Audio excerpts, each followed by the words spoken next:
ಸ್ನೇಹಿತರೆ ನಮಸ್ಕಾರ. ನಮ್ಮೂರ ಸುದ್ದಿಗೆ ಸ್ವಾಗತ. ನಾನು ಇರ್ಷಾದ್ ಬೇನೂರು. ಬೆಳಗಾವಿ ಜಿಲ್ಲೆಯ ಸವದತ್ತಿ ತಾಲೂಕಿನ ಚಚಡಿ ಗ್ರಾಮದಲ್ಲಿ ಕಲುಷಿತ ನೀರು ಕುಡಿದ ಪರಿಣಾಮ ಒಂದೇ ದಿನ 41 ಮಂದಿ ಅಸ್ವಸ್ಥಗೊಂಡ ಘಟನೆ ನಡೆದಿದೆ. ಬೋರ್ವೆಲ್ ಪೈಪ್ನಲ್ಲಿ ಕಲುಷಿತ ನೀರು ಸೇರಿಕೊಂಡಿದ್ದರಿಂದ ವಾಂತಿ ಭೇದಿ ಕಾಣಿಸಿಕೊಂಡಿದ್ದು ಗ್ರಾಮದ 41 ಮಂದಿ ಅಸ್ವಸ್ಥರಾಗಿದ್ದಾರೆ. ಈ ಪೈಕಿ 3ರನ್ನು ಬೆಳಗಾವಿ ಜಿಲ್ಲಾಸ್ಪತ್ರೆಗೆ, 3ರನ್ನು ಬೈಲಹೊಂಗಲ ತಾಲೂಕು ಆಸ್ಪತ್ರೆಗೆ ದಾಖಲಿಸಲಾಗಿದೆ ಎಂದು ತಿಳಿದು ಬಂದಿದೆ. ಚಚಡಿ ಗ್ರಾಮದಲ್ಲಿ ಪಿಡಿಒ ನಿರ್ಲಕ್ಷ್ಯ ವಹಿಸಿದ್ದರಿಂದ ಈ ಸಮಸ್ಯೆ ಉಂಟಾಗಿರುವುದಾಗಿ ಗ್ರಾಮಸ್ಥರು ಆರೋಪಿಸಿದ್ದಾರೆ. ಗ್ರಾಮದಲ್ಲಿ ನೀರು ಶುದ್ಧೀಕರಣ ಘಟಕಗಳು ಇದ್ದರೂ ಕೂಡ ಅವುಗಳನ್ನು ಸರಿಯಾಗಿ ನಿರ್ವಹಣೆ ಮಾಡಿಲ್ಲ. ಹಾಗಾಗಿ ವಾಂತಿ ಭೇದಿ ಸಮಸ್ಯೆ ಕಂಡು ಬಂದಿದೆ. ಗ್ರಾಮ ಪಂಚಾಯತ್ನ ನಿರ್ಲಕ್ಷ್ಯದಿಂದಾಗಿ ಜನರು ಅಸ್ವಸ್ಥರಾಗಿ ಆಸ್ಪತ್ರೆಗೆ ಸೇರಿದ್ದಾರೆ ಎಂದು ದೂರಿದ್ದಾರೆ. ಈ ಘಟನೆಯಲ್ಲಿ ತೀವ್ರವಾಗಿ ಅಸ್ವಸ್ಥರಾಗಿದ್ದ 63 ವರ್ಷದ ಈರವ್ವ ಗಾಳಿಮಠ ಅವರನ್ನು ಜಿಲ್ಲಾಸ್ಪತ್ರೆಯ ತೀವ್ರ ನಿಗಾ ಘಟಕಕ್ಕೆ ಸೇರಿಸಲಾಗಿದೆ. ಇನ್ನಿಬ್ಬರು ಒಳರೋಗಿಗಳಾಗಿ ದಾಖಲಾಗಿದ್ದಾರೆ. ಉಳಿದವರು ಚಚಡಿ ಹಾಗೂ ಇಂಚಲ ಪ್ರಾಥಮಿಕ ಆರೋಗ್ಯ ಕೇಂದ್ರಗಳಲ್ಲಿ ಒಳರೋಗಿಗಳಾಗಿ ಚಿಕಿತ್ಸೆ ಪಡೆಯುತ್ತಿದ್ದಾರೆ. ವಿಷಯ ತಿಳಿದು ಗ್ರಾಮಕ್ಕೆ ಧಾವಿಸಿದ ಜಿಲ್ಲಾ ಆರೋಗ್ಯ ಮತ್ತು ಕುಟುಂಬ ಕಲ್ಯಾಣಾಧಿಕಾರಿ ಡಾಕ್ಟರ್ ಮಹೇಶ್ ಕೋಣಿ ತುರ್ತು ಚಿಕಿತ್ಸೆಯ ವ್ಯವಸ್ಥೆ ಮಾಡಿದ್ದಾರೆ. ಪಿಕಪ್ ವಾಹನ ಹಾಗೂ ಬೈಕ್ ನಡುವೆ ಭೀಕರ ಅಪಘಾತ ಸಂಭವಿಸಿ ಸ್ಥಳದಲ್ಲೇ ಇಬ್ಬರು ಮೃತಪಟ್ಟ ಘಟನೆ ಶಿವಮೊಗ್ಗ ಜಿಲ್ಲೆಯ ತೀರ್ಥಹಳ್ಳಿ ಸಮೀಪದ ಅಗಸರಕೋಣೆ ಬಳಿ ನಡೆದಿದೆ. ಆಗುಂಬೆ ವ್ಯಾಪ್ತಿಯ ಬಿದರಗೋಡು ಸಮೀಪದ ಅಗಸರಕೋಣೆ ಬಳಿ ಮಂಗಳವಾರ ಮಧ್ಯಾಹ್ನ ತೀರ್ಥಹಳ್ಳಿ ಕಡೆಗೆ ಬರುತ್ತಿದ್ದ ಬೈಕ್ ಹಾಗೂ ಎದುರಿನಿಂದ ಬರುತ್ತಿದ್ದ ಪಿಕಪ್ ನಡುವೆ ಡಿಕ್ಕಿಯಾಗಿದೆ. ಅತಿವೇಗದ ಚಾಲನೆಯಿಂದ ಈ ಅವಘಡ ಸಂಭವಿಸಿದೆ ಎಂದು ಹೇಳಲಾಗುತ್ತಿದೆ. ಅಪಘಾತದ ರಭಸಕ್ಕೆ ಸ್ಥಳದಲ್ಲೇ ಬೈಕ್ನಲ್ಲಿದ್ದ ಒಬ್ಬ ಹಾಗೂ ಪಿಕಪ್ನಲ್ಲಿದ್ದ ಮತ್ತೋರ್ವ ಸಾವನ್ನಪ್ಪಿದ್ದಾರೆ. ಮೃತಪಟ್ಟವರನ್ನು ಅಗಸರಕೋಣೆಯ ಶರತ್ ಹಾಗೂ ಮತ್ತೊಬ್ಬನನ್ನು ಕೇರಳ ಮೂಲದ ಸಂತೋಷ್ ಎಂದು ಗುರುತಿಸಲಾಗಿದೆ. ಘಟನೆಯ ಬಳಿಕ ಪಿಕಪ್ ವಾಹನದ ಚಾಲಕ ಪರಾರಿಯಾಗಿದ್ದಾನೆ. ಆಗುಂಬೆ ಪೊಲೀಸ್ ಠಾಣಾ ವ್ಯಾಪ್ತಿಯಲ್ಲಿ ಈ ಘಟನೆ ಜರುಗಿದೆ. ಕುಕ್ಕರ್ ಸ್ಫೋಟಗೊಂಡು ಇಬ್ಬರು ಗಂಭೀರ ಗಾಯವಾಗಿ 6 ಜನರು ಸಣ್ಣಪುಟ್ಟ ಗಾಯಗಳಾದ ಘಟನೆ ಬೆಳಗಾವಿ ಜಿಲ್ಲೆಯ ಸವದತ್ತಿಯಲ್ಲಿ ನಡೆದಿದೆ. ಗಾಯಾಳುಗಳು ಸವದತ್ತಿ ಯಲ್ಲಮ್ಮ ದೇವಿ ದರ್ಶನಕ್ಕೆಂದು ಬಂದಿದ್ದರು. ಬೆಂಗಳೂರಿನಿಂದ 5, ಯಾದಗಿರಿ ಜಿಲ್ಲೆಯಿಂದ ಆಗಮಿಸಿದ್ದ 3 ಸವದತ್ತಿಯ ಶ್ರೀ ರೇಣುಕಾ ಸಾಗರ ಲಾಡ್ಜ್ನಲ್ಲಿ ತಂಗಿದ್ದರು. ಈ ವೇಳೆ ಹೋಳಿಗೆ ಮಾಡಲೆಂದು ಕುಕ್ಕರ್ನಲ್ಲಿ ಬೇಳೆ ಬೇಯಿಸಲು ಇಟ್ಟಿದ್ದಾರೆ. ಕುಕ್ಕರ್ 2 ಸೀಟಿಯಾದ ಬಳಿಕ ಸ್ಫೋಟಗೊಂಡಿರುವುದಾಗಿ ವರದಿಯಾಗಿದೆ. ಗಂಭೀರವಾಗಿ ಗಾಯಗೊಂಡ ಇಬ್ಬರ ಮಹಿಳೆಯರನ್ನು ಹುಬ್ಬಳ್ಳಿಯ ಕಿಮ್ಸ್ ಆಸ್ಪತ್ರೆಗೆ, ಸಣ್ಣಪುಟ್ಟ ಗಾಯಗೊಂಡ 6 ಜನರನ್ನು ಸವದತ್ತಿಯ ಆಸ್ಪತ್ರೆಗೆ ದಾಖಲಿಸಲಾಗಿದೆ. ಸ್ಥಳಕ್ಕೆ ದೌಡಾಯಿಸಿದ್ದ ಅಗ್ನಿಶಾಮಕ ಸಿಬ್ಬಂದಿ ಬೆಂಕಿ ನಂದಿಸಲು ಹರಸಾಹಸ ಪಟ್ಟರು. ಸೋಮವಾರ ರಾತ್ರಿ ನಿರಂತರವಾಗಿ ಸುರಿದ ಮಳೆಗೆ ಮನೆಗೋಡೆ ಕುಸಿದು ವೃದ್ಧೆ ಮೃತಪಟ್ಟಿರುವ ಘಟನೆ ಚಾಮರಾಜನಗರ ಜಿಲ್ಲೆಯ ಕೊಳ್ಳೇಗಾಲ ತಾಲೂಕಿನ ಸಿಂಗನಲ್ಲೂರು ಗ್ರಾಮದಲ್ಲಿ ನಡೆದಿದೆ. 65 ವರ್ಷದ ರಂಗಮ್ಮ ಮೃತಪಟ್ಟವರು.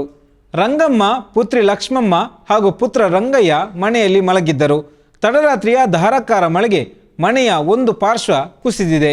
ರಂಗಮ್ಮ ಅವಶೇಷಗಳಡಿ ಸಿಲುಕಿ ಮೃತಪಟ್ಟರೆ, ಗೋಡೆ ಬೀಳುವ ಶಬ್ದಕ್ಕೆ ಎಚ್ಚರಗೊಂಡ ಮಗ ಮತ್ತು ಮಗಳು ಪ್ರಾಣ ಉಳಿಸಿಕೊಂಡಿದ್ದಾರೆ. ಘಟನಾ ಸ್ಥಳಕ್ಕೆ ಕೊಳ್ಳೇಗಾಲ ತಹಶೀಲ್ದಾರ್ ಹಾಗೂ ಕಂದಾಯ ಇಲಾಖೆ ಅಧಿಕಾರಿಗಳು ಭೇಟಿ ನೀಡಿ ಪರಿಶೀಲನೆ ನಡೆಸಿದ್ದಾರೆ. ಕೊಳ್ಳೇಗಾಲ ಗ್ರಾಮಾಂತರ ಪೊಲೀಸ್ ಠಾಣೆಯಲ್ಲಿ ಈ ಸಂಬಂಧ ಪ್ರಕರಣ ದಾಖಲಿಸಿಕೊಳ್ಳಲಾಗಿದೆ. ಮಂಡ್ಯ ಜಿಲ್ಲೆಯಲ್ಲಿ ನಿರ್ಭಯ ಯೋಜನೆಯಡಿ ಒಟ್ಟು 40 ದ್ವಿಚಕ್ರ ಗಸ್ತು ವಾಹನಗಳನ್ನು ಮತ್ತೊಮ್ಮೆ ವಿನ್ಯಾಸ ಮಾಡಲಾಗಿದ್ದು, ಅವುಗಳಿಗೆ ಕೃಷಿ ಹಾಗೂ ಜಿಲ್ಲಾ ಉಸ್ತುವಾರಿ ಸಚಿವ ಎನ್ ಚೆಲುವರಾಯಸ್ವಾಮಿ ಚಾಲನೆ ನೀಡಿದ್ದಾರೆ. ಮಂಡ್ಯ ಜಿಲ್ಲಾ ಪೊಲೀಸ್ ವತಿಯಿಂದ 40 ದ್ವಿಚಕ್ರ ಗಸ್ತು ವಾಹನಗಳು ಜಿಲ್ಲೆಯ 7 ತಾಲೂಕು ಕೇಂದ್ರಗಳಲ್ಲಿ ಮಹಿಳೆಯರ ರಕ್ಷಣೆ ಹಾಗೂ ಅಪರಾಧ ತಡೆ ಸಂಬಂಧ ಕಾರ್ಯನಿರ್ವಹಿಸಲಿವೆ. ಮಹಿಳೆಯರು 112ಕ್ಕೆ ಕರೆ ಮಾಡಿ ಮಾಹಿತಿ ತಿಳಿಸಿದಲ್ಲಿ ಮಾಂಡವ್ಯ ರಕ್ಷಣೆಯ ವಾಹನ ಮತ್ತು ಸಿಬ್ಬಂದಿ ತಕ್ಷಣ ಸ್ಥಳಕ್ಕೆ ಧಾವಿಸಿ ನೆರವು ನೀಡಲಿದ್ದಾರೆ. ಶಾಲಾ ಕಾಲೇಜುಗಳ ಪ್ರಾರಂಭ ಮತ್ತು ಮುಕ್ತಾಯದ ಸಮಯದಲ್ಲಿ ವಿದ್ಯಾರ್ಥಿನಿಯರಿಗೆ ಕಿರುಕುಳ ಹಾಗೂ ಚುಡಾಯಿಸುವ ಘಟನೆಗಳು ನಡೆಯದಂತೆ ಶಾಲಾ ಕಾಲೇಜು ವ್ಯಾಪ್ತಿಯಲ್ಲಿ ಗಸ್ತು ಮಾಡಿ ರಕ್ಷಣೆ ನೀಡಲಾಗುತ್ತದೆ. ಮಹಿಳೆಯರು ಹೆಚ್ಚಾಗಿ ಕೆಲಸದ ಸ್ಥಳ, ಫ್ಯಾಕ್ಟರಿ ಹಾಗೂ ಇತರೆ ಸ್ಥಳಗಳಲ್ಲಿ ಗಸ್ತು ಮಾಡಿ ಮಹಿಳೆಯರ ಮುಕ್ತ ಚಲನವಲನಕ್ಕೆ ಅನುವು ಮಾಡಿಕೊಡುವುದು ಇದರ ಉದ್ದೇಶ ಎಂದು ಮಂಡ್ಯ ಪೊಲೀಸರು ತಿಳಿಸಿದ್ದಾರೆ.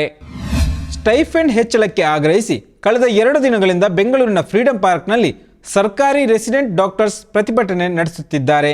ಬೆಂಗಳೂರು ಸೇರಿದಂತೆ ರಾಜ್ಯಾದ್ಯಂತ ಸರ್ಕಾರಿ ಆಸ್ಪತ್ರೆಗಳಲ್ಲಿ OPD, ನಾನ್ ಎಮರ್ಜೆನ್ಸಿ ಸೇವೆಗಳು ಬಂದ್ ಆಗಿವೆ. ಸರ್ಕಾರ ಈವರೆಗೂ ಕೂಡ ತಮ್ಮ ಯಾವುದೇ ಬೇಡಿಕೆಗಳಿಗೆ ಸ್ಪಂದಿಸಿಲ್ಲ ಎಂದು ವೈದ್ಯರು ತಿಳಿಸಿದ್ದಾರೆ. ಹಾಗಾಗಿ ಈ ಪ್ರತಿಭಟನೆಯನ್ನು ನಾವು ಮುಂದುವರಿಸುತ್ತೇವೆ. ನಮ್ಮ ಬೇಡಿಕೆಗೆ ಸರ್ಕಾರ ಸ್ಪಂದಿಸಬೇಕು. ಅಲ್ಲಿಯವರೆಗೂ ನಾವು OPDಯಲ್ಲಿ ಕೆಲಸ ಮಾಡುವುದಿಲ್ಲ ಎಂದು ಪ್ರತಿಭಟನಾ ನಿರತ ವೈದ್ಯರು ಈ ದಿನ .comಗೆ ತಿಳಿಸಿದ್ದಾರೆ. ಮೌಲ್ಯ ಚಾರಿಟೇಬಲ್ ಟ್ರಸ್ಟ್ ಹಣಕಾಸು ಸಂಸ್ಥೆಯೊಂದು ತುರ್ತಾಗಿ ಸಾಲ ನೀಡುವುದಾಗಿ ನಂಬಿಸಿ ಮುಗ್ಧ ಜನರಿಂದ ಹಣ ಕಟ್ಟಿಸಿಕೊಂಡು ಸಾಲ ನೀಡದೆ ಮೋಸ ಮಾಡಿರುವ ಘಟನೆ ಕೋಲಾರ ನಗರದ ಕಠಾರಿಪಾಳ್ಯದಲ್ಲಿ ಬೆಳಕಿಗೆ ಬಂದಿದೆ. ಸಂತ್ರಸ್ತರು ಪೊಲೀಸ್ ಠಾಣೆಯ ಮೆಟ್ಟಿಲೇರಿದ್ದಾರೆ.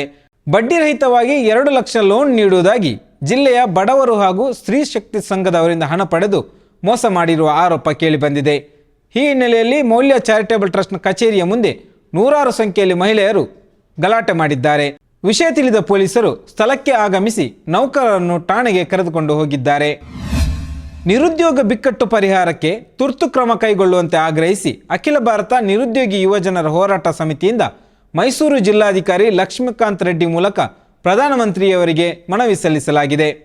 ಭಾರತದಲ್ಲಿ ಯುವಜನರು ನಿರುದ್ಯೋಗ ಸಮಸ್ಯೆ ಎದುರಿಸುತ್ತಿದ್ದು, centre for monitoring Indian economy ಇತ್ತೀಚಿನ ವರದಿಯ ಪ್ರಕಾರ ಜೂನ್ 2024ರಲ್ಲಿ ನಮ್ಮ ದೇಶದ ನಿರುದ್ಯೋಗ 9.2% ಅನೇಕ ಯುವಜನರು ಉದ್ಯೋಗಾವಕಾಶಗಳ ಹುಡುಕಾಟದಲ್ಲಿ ದೇಶಾದ್ಯಂತ ಅನಿವಾರ್ಯವಾಗಿ ಅಲೆದಾಡುತ್ತಿದ್ದಾರೆ. ವಿದ್ಯಾವಂತ ಯುವಜನರಿಗೆ ಉದ್ಯೋಗಾವಕಾಶಗಳು ದೊರೆಯುತ್ತಿಲ್ಲ, ಹೀಗಾಗಿ ದೇಶ ಬಿಟ್ಟು ತೊರೆಯುತ್ತಿದ್ದಾರೆ ಎಂದು ಮನವಿಯಲ್ಲಿ ತಿಳಿಸಿದ್ದಾರೆ. ಬಡ್ತಿ, ವರ್ಗಾವಣೆ, ವೃಂದ ಮತ್ತು ನೇಮಕಾತಿ ತಿದ್ದುಪಡಿ ಸೇರಿದಂತೆ ವಿವಿಧ ಬೇಡಿಕೆಗಳನ್ನು ಈಡೇರಿಸುವಂತೆ ಆಗ್ರಹಿಸಿ ಕರ್ನಾಟಕ ರಾಜ್ಯ ಪ್ರಾಥಮಿಕ ಶಾಲಾ ಶಿಕ್ಷಕರ ಸಂಘ ಬೆಂಗಳೂರಿನ ಸ್ವಾತಂತ್ರ್ಯ ಉದ್ಯಾನವನದಲ್ಲಿ ಸೋಮವಾರ ಪ್ರತಿಭಟನೆ ಹಮ್ಮಿಕೊಂಡಿತ್ತು. ಈ ಪ್ರತಿಭಟನೆಗೆ ರಾಮನಗರ ಜಿಲ್ಲೆಯ ಶಿಕ್ಷಕರು ತೆರಳಿದ್ದರಿಂದ ಜಿಲ್ಲೆಯ ಸುಮಾರು 413 ಶಾಲೆಗಳಲ್ಲಿ ತರಗತಿಗಳು ನಡೆಯಲಿಲ್ಲ. ಜಿಲ್ಲೆಯ ರಾಮನಗರ, ಮಾಗಡಿ, ಚನ್ನಪಟ್ಟಣ, ಕನಕಪುರ ಸೇರಿದಂತೆ ಸುಮಾರು 1,500 ಶಿಕ್ಷಕರು ಬಸ್ಸುಗಳಲ್ಲಿ ಬೆಳಗ್ಗೆ ಬೆಂಗಳೂರಿಗೆ ತೆರಳಿದ್ದರು. ಸಾಂದರ್ಭಿಕ ರಜೆ ಪಡೆದಿದ್ದ ಬಹುತೇಕ ಶಾಲಾ ಶಿಕ್ಷಕರು ಶಾಲೆಗೆ ಗೈರಾಗಿದ್ದರು. ಬಹುತೇಕ ಶಾಲೆಗಳಲ್ಲಿ ಒಬ್ಬರೇ ಶಿಕ್ಷಕರು ಇದ್ದಿದ್ದರಿಂದಾಗಿ ವಿದ್ಯಾರ್ಥಿಗಳಿಗೆ ರಜೆ ನೀಡಲಾಗಿತ್ತು ಎಂದು ಶಿಕ್ಷಣ ಇಲಾಖೆಯ ಮೂಲಗಳು ತಿಳಿಸಿವೆ.